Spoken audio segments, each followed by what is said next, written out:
Welcome to this class of Calculus for BSc first year students. I am Dr. Priya Solomon, Associate Professor in Department of Mathematics at Government Mira Girls College, Udaipur. आज के lecture का topic of discussion रहेगा pedal equations. आज के lecture में हम देखेंगे कि पीडल इक्वेशंस किसे कहते हैं और अगर किसी कर्व का इक्वेशन कार्टेशियन या पोलर फॉर्म में दिया हुआ है तो उससे पीडल इक्वेशन कैसे डिराइव करते हैं। आप जानते हैं कि कर्व का कार्टेशियन इक्वेशन होता है relation between X and Y. Curve का पोलर इक्वेशन होता है relation between R and theta. तो अब हम देखेंगे कि कर्व का पीडल इक्वेशन या पदिक समीकरण किसे कहते हैं। लास्ट लेक्चर में हमने देखा था कि length of the perpendicular from pole on tangent, इसको हम P से डिनोट करते हैं। तो यहाँ जैसे कर्व पे पॉइंट P हम लें, इस पे ये टेंजेंट लाइन खींची हुई है, स्पर्श रेखा है PT, O पॉइंट पोल है, पोल से टेंजेंट पर ये लंब रेखा परपेंडिकुलर लाइन खींची है, ये लाइन है OM, इसकी लेंथ को हम P से डिनोट करते हैं। So this is the length of perpendicular from pole on tangent, इसे हमेशा P से डिनोट किया जाता है। P निकालने के लिए फॉर्मूला भी हम लास्ट लेक्चर में देख चुके हैं। 1/p² होता है equal to 1/r² plus 1/r⁴ into dr/d θ whole square. अब P एंड R के बीच में जो रिलेशन होता है, this is the radius vector R। तो अगर आप रिलेशन निकालें बिटवीन P एंड R तो वो जो रिलेशन आएगा वो कहलाता है pedal equation of the curve. So pedal equation of the curve is relation between P and R। अब हम देखेंगे कि कर्व की पीडल इक्वेशन कैसे निकाली जाती है। तो पहला केस हम ले रहे हैं कि अगर कर्व की पोलर इक्वेशन आपको दे रखी हो तो पीडल इक्वेशन कैसे निकाली जाएगी। तो अब देखिए, पोलर इक्वेशन अगर आपको दे रखी है तो पोलर इक्वेशन होती है relation between R and theta. तो पोलर इक्वेशन इस फॉर्म में होगी f(r(θ) इज इक्वल टू 0। साथ ही हम जानते हैं कि ये रिलेशन हमें p की वैल्यू देता है। तो 1/p² is 1/r² plus 1/r⁴ into dr/d θ whole square. अब इस रिलेशन को अगर आप ध्यान से देखें तो P एंड R तो इसमें इन्वॉल्व हो रहे हैं, लेकिन साथ में थीटा भी आ रहा है। Pedal equation is a relation between P and R, उसमें थीटा नहीं आना चाहिए। तो अगर हम इन दोनों रिलेशंस को यूज़ करते हुए थीटा को एलिमिनेट कर दें तो रिलेशन आपका सिर्फ P एंड R में रह जाएगा, थीटा उसमें से एलिमिनेट करने के बाद। एंड P एंड R में जो रिलेशन आएगा वही आपके कर्व की पीडल इक्वेशन होगी। तो इस केस में pedal equation is found by eliminating theta between these two equations. दूसरा केस है कि अगर कर्व की कार्टेशियन इक्वेशन आपको दी हुई हो। तो कार्टेशियन इक्वेशन क्योंकि एक्स एंड वाई में रिलेशन होता है तो कार्टेशियन इक्वेशन इस फॉर्म में होगी f(x,y) इज इक्वल टू 0। अब ये रिलेशन हमारे पास हमेशा अवेलेबल होता है क्योंकि x is equal to r cos theta and y is equal to r sin theta होता है। आप स्क्वायर करके जोड़ दें तो r² हमेशा x² प्लस y² के बराबर होता है। अब P हम जानते हैं, P होता है perpendicular from pole on tangent. तो अगर हम पॉइंट xy लेते हैं कर्व पर और उस पर टेंजेंट लाइन का इक्वेशन लिखें तो ज्योमेट्री के फॉर्मूले से आप जानते हैं ऐसी लाइन का इक्वेशन जो कि पॉइंट x1 y1 से गुजरे और जिसका स्लोप या ढाल m के बराबर हो, उसका इक्वेशन होता है y minus y1 is equal to m into x minus x1। अब हमें इक्वेशन लिखना है टेंजेंट का, और टेंजेंट का स्पर्श रेखा का ढाल dy/dx के बराबर होता है। तो इस केस में m will be equal to dy/dx। Tangent line अगर पॉइंट XY से गुजर रही है, मतलब कर्व के इस पॉइंट XY पर आप टेंजेंट लाइन खींच रहे हैं, तो इसका इक्वेशन हो जाएगा y capital Y minus small y, क्योंकि पॉइंट हमने स्मॉल x स्मॉल y लिया है, तो हम यहाँ पर capital Y and capital X लेंगे। तो capital Y minus small y, m हो गया dy by D X, this is equal to capital X minus small x। अब परपेंडिकुलर पोल से टेंजेंट लाइन पर खींचा जाना है। टेंजेंट लाइन का इक्वेशन आपके पास यहाँ आ चुका है।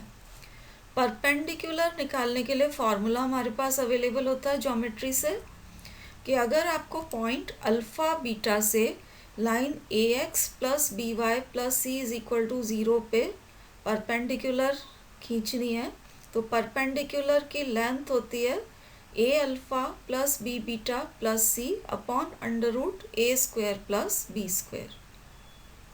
मतलब यहाँ पर X एंड Y की जगह ये अल्फा एंड बीटा आपको सब्स्टिट्यूट करना होता है और डिवाइड करना होता है under root A square plus B square से। तो इस फॉर्मूले से परपेंडिकुलर की लेंथ हमें मिलती है। अब यहाँ पर हमें परपेंडिकुलर खींचना है पोल से, दैट मीन्स पोल को हम ओरिजिन पे ले रहे हैं, तो 0 0 से परपेंडिकुलर खींचना है इस टेंजेंट लाइन पे।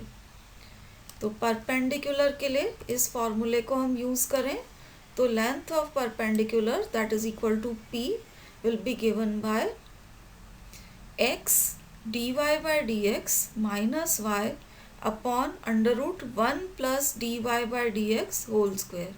यहाँ आप देख सकते हैं कि क्योंकि परपेंडिकुलर 0 0 से खींचा जाना था, इस इक्वेशन में आप सारी टर्म्स को एक तरफ ले लें, फिर capital X and capital Y को आप 0 के बराबर पुट करें, तो आपके पास ये न्यूमरेटर पार्ट आ जाएगा x dy by dx minus y, और इसको हम डिवाइड करेंगे x के कोफिशिएंट का होल स्क्वायर प्लस y के कोफिशिएंट के होल स्क्वायर से, तो under root 1 plus dy by D X whole square. तो इस फॉर्मूले को यूज़ करते हुए ये आपके पास p की वैल्यू आ जाएगी। अब पीडल इक्वेशन होता है relation between p and r। तो ये p हमारे पास आ चुका है। r लाने के लिए यहाँ पर हमें x एंड y को एलिमिनेट करना पड़ेगा using relations first, second and third. तो first and second and third को यूज़ करते हुए आप अगर x एंड y को एलिमिनेट कर देते हैं, तो रिलेशन p एंड r में रह जाएगा और आपके पास पीडल इक्वेशन आ जाएगी। तो pedal equation is obtained by eliminating x and y between 1, 2 and 3। अब ये मेथड्स जो हमने देखे, ये क्वेश्चंस में कैसे अप्लाई किए जाते हैं, उसके लिए हम कुछ क्वेश्चंस डिस्कस करेंगे। पहला एग्जांपल देखिए, यहाँ हमें कर्व का इक्वेशन पोलर फॉर्म में दे रखा है, relation between r and theta, और पीडल इक्वेशन हमें निकालनी है। तो ये जो कर्व का इक्वेशन दे रखा है, इसको डिफ्रेंशिएट करके हम dr बाई डी थीटा निकालेंगे। तो dr बाई डी थीटा की वैल्यू आ रही है -a साइन थीटा। अब ये रिलेशन हम यूज़ करेंगे, 1/p स्क्वायर होता है 1/r square plus 1/r to the power 4 into dr by D theta whole square. dr by D theta की वैल्यू ये हमने ऊपर निकाली हुई है, इसे हम इस रिलेशन में इस जगह सब्सटीट्यूट कर दें, तो ये dr by D theta whole square को सब्सटीट्यूट किया तो ये हो गया a square sine square theta.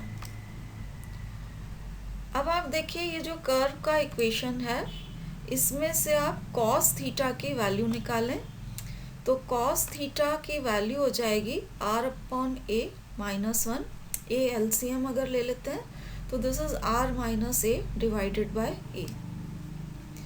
अब यहाँ पर देखिए साइन स्क्वायर थीटा आ रहा था, तो हम साइन थीटा की वैल्यू निकालेंगे। साइन स्क्वायर थीटा होता है 1 minus cos square theta. Cos theta आपका निकला हुआ है, इसको यहाँ पर आप सब्सटीट्यूट कर दीजिए, और सिंप्लीफाई कर लीजिए तो ये वैल्यू आ गई आपके साइन स्क्वायर थीटा की। अब ये जो वैल्यू आई है साइन स्क्वायर थीटा की, उसको अगर हम यहाँ पर सब्स्टिट्यूट कर दें साइन स्क्वायर थीटा की जगह, तो थीटा आपका एलिमिनेट हो जाएगा। तो यहाँ हम साइन स्क्वायर थीटा सब्स्टिट्यूट कर रहे हैं, तो इस इक्वेशन में 1/p² रह जाएगा, 1/r² plus 1/r⁴ a² common है और ये हमने साइन स्क्वायर थीटा सब्स्टिट्यूट किया। अब आप देखिए थीटा एलिमिनेट हो चुका है, रिलेशन सिर्फ आपका p एंड r में रह गया है। तो ये आपकी पीडल इक्वेशन है। अब इसको थोड़ा सा और सिंप्लीफाई कर लेते हैं। सिंप्लीफाई करने पे ये आप इस टर्म को अंदर ब्रैकेट के अंदर वाली टर्म से मल्टीप्लाई करेंगे तो रिलेशन आपका सिंप्लीफाई होके इस तरह से आ जाएगा। अब 1/r² कैंसिल होके सिंप्लीफाइड फॉर्म में आपको पीडल इक्वेशन मिल जाएगी 1/p² is equal to 2a/r³। तो ये relation between p and r है।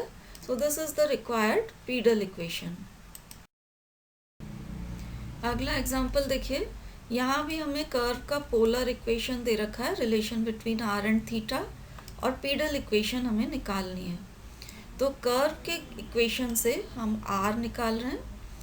r will be a cos m theta two the power 1/m। इसको आप डिफ्रेंशिएट कर देंगे तो dr/d थीटा आ जाएगा। तो ये इसको डिफ्रेंशिएट किया हुआ है, a कांस्टेंट है, इस cos m theta two the power 1/m को आप डिफ्रेंशिएट करेंगे तो ये इसका डिफरेंशियल कोफिशिएंट आ रहा है। इसको अगर हम ध्यान से देखें तो ये यहाँ से m कैंसिल हो जाएगा। उसके बाद आपके पास बचेगा a cos m थीटा का पावर 1/m -1 है। तो इसको आप दो पार्ट्स में ब्रेक कर लीजिए। पहला point cos m theta two the power 1/m और दूसरा पार्ट हो जाएगा cos m theta two the power -1। तो अब आप देखिए a multiplied by cos m theta two the power 1/m, इनको अगर साथ में ले लें तो ये आपका r के बराबर हो जाएगा। तो इस फर्स्ट वाले पार्ट की जगह हमने r लिखा हुआ है और दूसरा जो पार्ट है cos m theta two the power -1, उसको आप इस साइन m थीटा के साथ कंबाइन करेंगे तो ये sine m theta upon cos m theta मिलके आपको टेंजेंट m थीटा देगा। नेगेटिव साइन यहाँ पर था तो उसको हमने यहाँ पर रिटेन किया है। तो ये आपके पास dr/d थीटा की वैल्यू हो गई।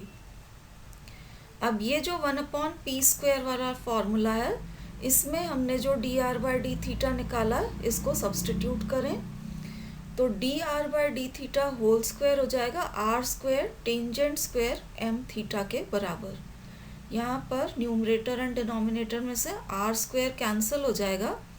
उसके बाद इन दोनों टर्म्स में से आप r² कॉमन ले लें तो 1 plus tangent square m theta आपके पास बचेगा which will be equal to sec² m theta. तो ये आपके पास आ गया 1/r² sec² m थीटा के बराबर। अब यहाँ कर्व के इक्वेशन में से आप देख सकते हैं cos m थीटा की वैल्यू आप निकाल सकते हैं। ये हो जाएगा r to the power m upon a to the power m, इसलिए sec m theta will be equal to a to the power m upon r to the power m। यहाँ पर आपके पास sec² m थीटा आ रहा है, that will be a to the power 2m upon r to the power 2m। अब a to the power 2m numerator में as such रखा है, डिनोमिनेटर में से ये आप 2 कॉमन निकाल लेंगे तो r की पावर हो जाएगी 2 × m+1।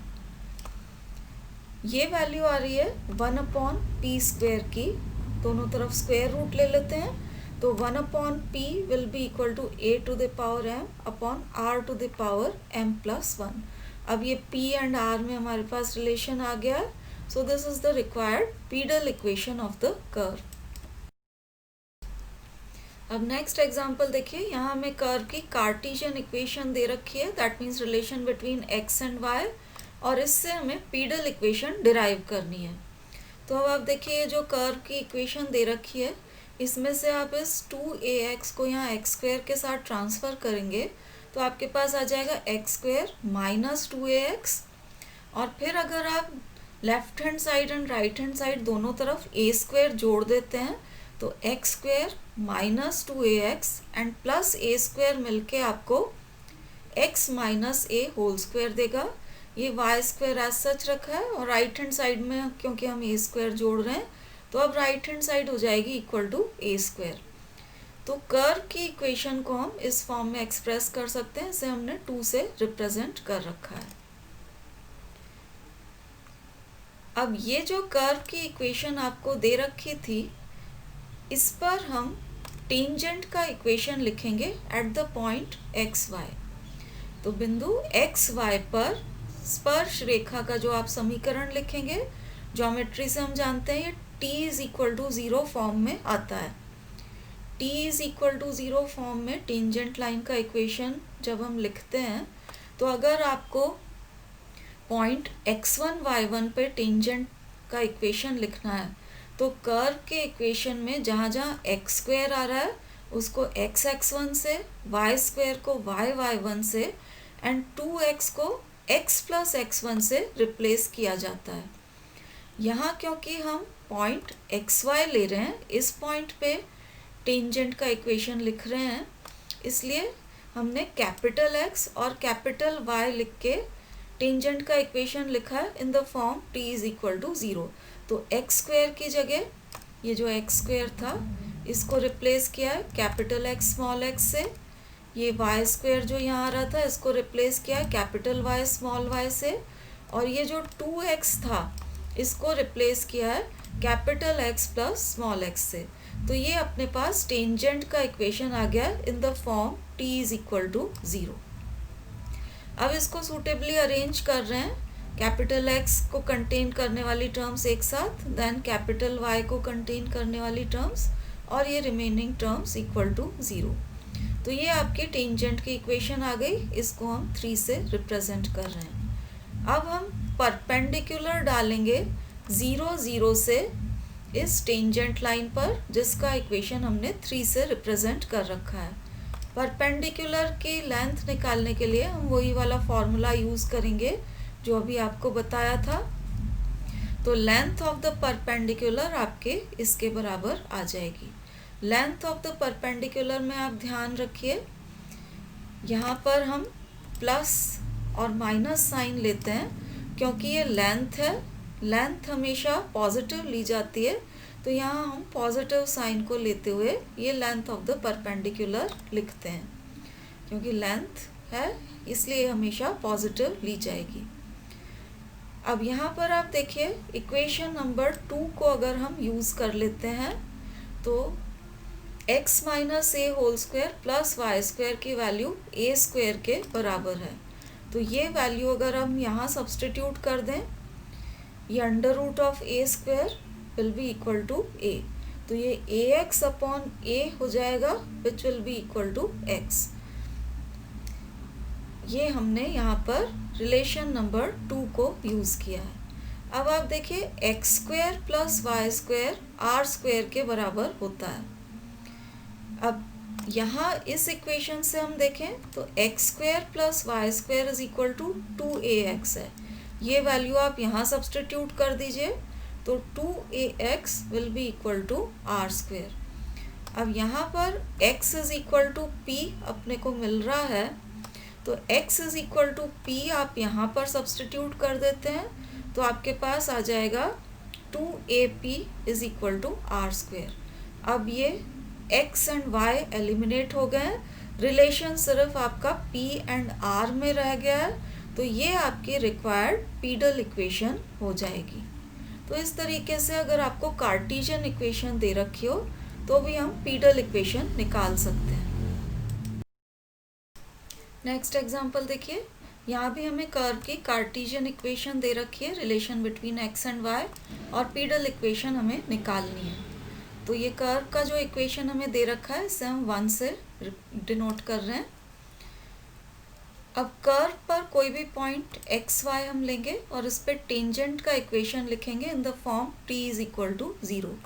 t is equal to 0 form आपको बताया था, जहाँ भी एक्स स्क्वायर आ रहा है उसको हम कैपिटल एक्स स्मॉल एक्स से रिप्लेस करेंगे, वाई स्क्वायर को कैपिटल वाई स्मॉल वाई से रिप्लेस करेंगे, तो हमारे पास इस फॉर्म में टेंजेंट का इक्वेशन आ जाएगा। This is the form t is equal to 0।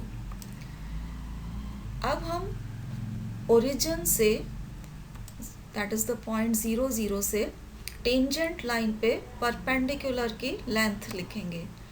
Perpendicular का फॉर्मूला आप ऑलरेडी देख चुके हैं, उसी फॉर्मूले को यूज़ करके हमने लेंथ ऑफ द परपेंडिकुलर लिखा है from pole that is origin to the tangent. तो ये आपके पास p की लेंथ आ गई। यहाँ डिनोमिनेटर में जो x square plus Y square आया है, हम जानते हैं कि X square plus Y square हमेशा आर स्क्वायर के बराबर होता है, तो इसे हम आर स्क्वायर से रिप्लेस कर सकते हैं। अगर आप इसे आर स्क्वायर से रिप्लेस कर देते हैं तो p की वैल्यू आ जाएगी ए स्क्वायर अपॉन आर। अब यहाँ आप देखिए x एंड y एलिमिनेट हो चुके हैं, p एंड r में रिलेशन आपका रह गया है, तो this is the required pedal equation, जिसे आप इस फॉर्म में भी लिख सकते हैं P R is equal to A square. तो ये पीडल इक्वेशन हमने कार्टेशियन इक्वेशन से डिराइव की है। कार्टेशियन इक्वेशन से पीडल इक्वेशन निकालने का एक और एग्जांपल हम देखते हैं। तो ये आप देखिए, ये कार्टेशियन इक्वेशन आपको कर्व की दी हुई है। इस इक्वेशन को हम 1 से रिप्रेजेंट कर रहे हैं। इस कर्व पर कोई पॉइंट एक्स वाई लेंगे और टेंजेंट का इक्वेशन लिखेंगे in the form t is equal to 0। Once again X square को कैपिटल एक्स स्मॉल एक्स से और वाई स्क्वायर को कैपिटल वाई स्मॉल वाई से आप रिप्लेस करेंगे, तो ये अपने को टेंजेंट का equation t is equal to 0 form में मिल जाएगा। अब pole that is the origin, इससे टेंजेंट लाइन पे परपेंडिकुलर की लेंथ हम लिखेंगे। तो ये p की लेंथ है जो हमने आपको जो फॉर्मूला बताया था उसको यूज़ करते हुए लिखी है। तो ये आपकी length of perpendicular from pole on the tangent line हो गई। अब इसको क्रॉस मल्टीप्लाई करके और होल स्क्वायर कर देंगे तो 1 अपॉन पी स्क्वायर हो जाएगा, X square upon A to the power 4 plus Y square upon B to the power 4। इसको हम 2 से रिप्रेजेंट कर रहे हैं। अब आप देखिए पीडल इक्वेशन होता है relation between p and r। यहाँ जो रिलेशन आया है इसमें p रिलेट हो रहा है x एंड y से, तो पीडल इक्वेशन निकालने के लिए ये x square and Y square को एलिमिनेट करना पड़ेगा। मतलब X square in terms of r and Y square in terms of r निकाल के अगर हम यहाँ सब्सटीट्यूट कर देते हैं तो रिलेशन आपका p एंड r में रह जाएगा और पीडल इक्वेशन आपको मिल जाएगी। तो अब हम ये x square and Y square को in terms of r derive करने की कोशिश करेंगे। ये रिलेशन हमारे पास हमेशा होता है x square plus Y square is equal to are square. एक तो इस रिलेशन को हम यूज़ करेंगे, दूसरा आप देखिए ये जो आपको कर्व का इक्वेशन दे रखा था इसमें से आप x square upon a square की वैल्यू निकाल लीजिए। तो यहाँ पर x square upon a square की वैल्यू इस रिलेशन से आप निकालते हैं, तो x square upon a square will be equal to 1 plus Y square upon b square. अब ये जो वाई स्क्वायर आ रहा है इसकी वैल्यू आप इस रिलेशन को यूज़ करते हुए सब्सटीट्यूट करिए। वाई स्क्वायर होगा r square minus x square, वो आप यहाँ सब्सटीट्यूट करिए। तो ये वाई स्क्वायर की वैल्यू सब्सटीट्यूट करने के बाद हमारे पास रिलेशन आ गया। अब इसमें से वाई स्क्वायर हट गया है, रिलेशन सिर्फ एक्स में रह गया है। तो इसमें से हम टर्म्स को सेपरेट आउट कर रहे हैं। यहाँ से 1 लिखा है, फिर r square upon b square लिखा है और ये एक्स वाली टर्म यहाँ लिखी है minus x square upon b square. अब इस रिलेशन में देखिए लेफ्ट हैंड साइड में भी एक्स स्क्वायर है और ये राइट हैंड साइड में भी आपके पास एक्स स्क्वायर आ रहा है। तो एक्स स्क्वायर की टर्म्स को हम कलेक्ट कर रहे हैं। कोफिशिएंट हो जाएगा 1 upon a square plus 1 upon b square. Right hand side में आपके पास 1 plus r square upon b square रह जाएगा। तो इसमें एलसीएम बी स्क्वायर लेके ये इस तरह से सिंप्लीफाई हो जाएगा, b square plus r square upon b square.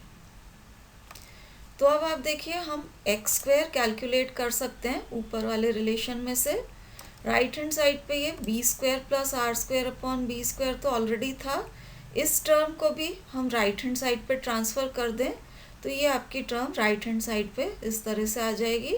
और इसको आप अगर सिंप्लीफाई कर लेते हैं, सिंप्लीफाई करने में देखिए बी स्क्वायर तो आपका कैंसिल हो जाएगा, न्यूमरेटर में a square into b square plus r square आ जाएगा और ये आपका डिनोमिनेटर है। तो यहाँ आप देख सकते हैं एक्स स्क्वायर निकल गया है in terms of r square. तो यहाँ पर हमें जैसा आपको बताया था एक्स स्क्वायर निकालना था in terms of r square, ये आपका निकल चुका है इस रिलेशन नंबर 3 में। अब नेक्स्ट स्टेप ये रहेगी कि ये जो वाई स्क्वायर यहाँ है इसे भी हम निकालेंगे in terms of r square. उसके लिए वंस अगेन आपको इस रिलेशन को यूज़ करना पड़ेगा। तो ये कैसे किया जाता है अब वो आप आगे देखिए। अब वंस अगेन आप देखिए कर्व के इक्वेशन को यूज़ करके y square upon b square निकाला है, this is x square upon a square minus 1। अब ये जो एक्स स्क्वायर है हमारे पास r square is equal to x square plus Y square होता है, तो एक्स स्क्वायर की value in terms of y square हमने सब्सटीट्यूट की है r square minus y square. अब इससे एडवांटेज ये हुआ है कि रिलेशन अब सिर्फ वाई में रह गया है। तो अब आप देखिए इसको हमने इस तरह से लिखा है, पूरे में एलसीएम अगर ए स्क्वायर ले लेंगे तो न्यूमरेटर में r square minus y square minus a square whole thing divided by a square आएगा। उसमें से वो टर्म्स जिनमें y नहीं आ रहा है उन्हें सेपरेट आउट कर रखा है और y वाली टर्म को यहाँ पर अलग से लिख रखा है।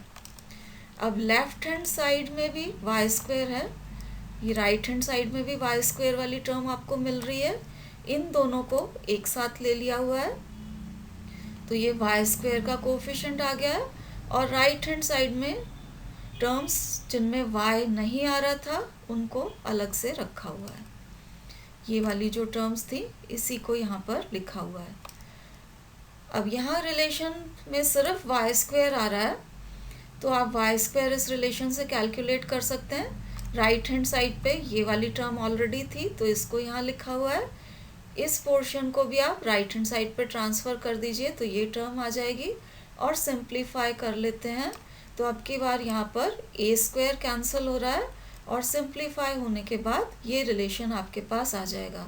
तो अब आप देख सकते हैं वाई स्क्वायर निकल गया है in terms of r square, इसको हम 4 से रिप्रेजेंट कर रहे हैं।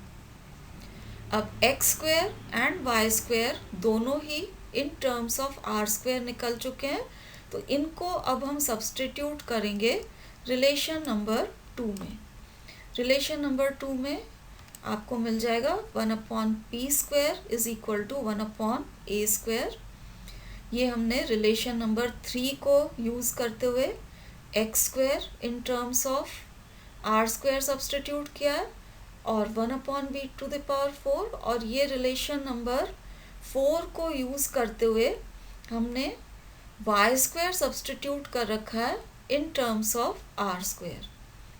अब यहाँ पर आप देखिए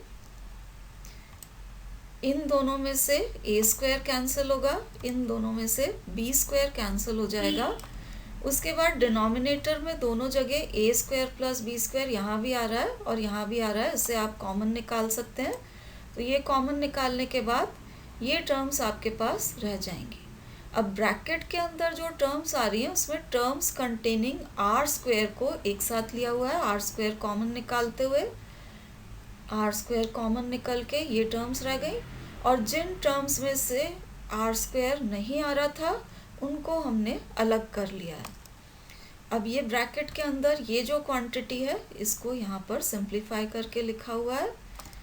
इन दोनों टर्म्स में से एलसीएम ए स्क्वायर बी स्क्वायर हो जाएगा और इन दोनों को एक साथ सिंप्लीफाई किया हुआ है। अब आप देखिए हम टर्म्स को सिंप्लीफाई कर रहे हैं। 1/a square plus B square को इस फर्स्ट वाली टर्म से मल्टीप्लाई करेंगे तो ये इसके साथ कैंसिल हो जाएगा, आपके पास सिर्फ r square upon a square b square बचेगा जो यहाँ पर लिखा हुआ है।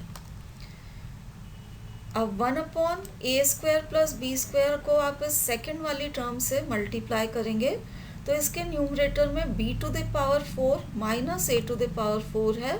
इसके फैक्टर बना के आप b² plus a² into b² minus a² लिख सकते हैं। a² प्लस b² यहाँ ऑलरेडी था और इसको बाहर वाले ये a² प्लस b² इससे मल्टीप्लाई कर रखा है। अब यहाँ पर ये दोनों टर्म्स आपकी कैंसिल हो जाएंगी। टर्म बचेगी b² minus a² divided by a² b²। तो इसको दो पार्ट्स में अगर आप ब्रेक कर लेते हैं, पहला पार्ट आएगा b² upon a² b² which is equal to 1/a² और दूसरा पार्ट आएगा नेगेटिव साइन के साथ a² upon a² b² which is equal to 1/b²। First term जो थी ये यहाँ पर एज सच रखी गई है। तो अब आप देख सकते हैं x एंड y एलिमिनेट हो गए, सिर्फ p एंड r में रिलेशन रह गया है। तो ये आपकी पीडल इक्वेशन आ गई है, जिसको हम इस तरह से लिख सकते हैं 1/p², this is equal to r² upon a² b² plus 1/a² and minus 1/b²। So we get the required pedal equation. So this ends our discussion on pedal equations. Thank you for watching.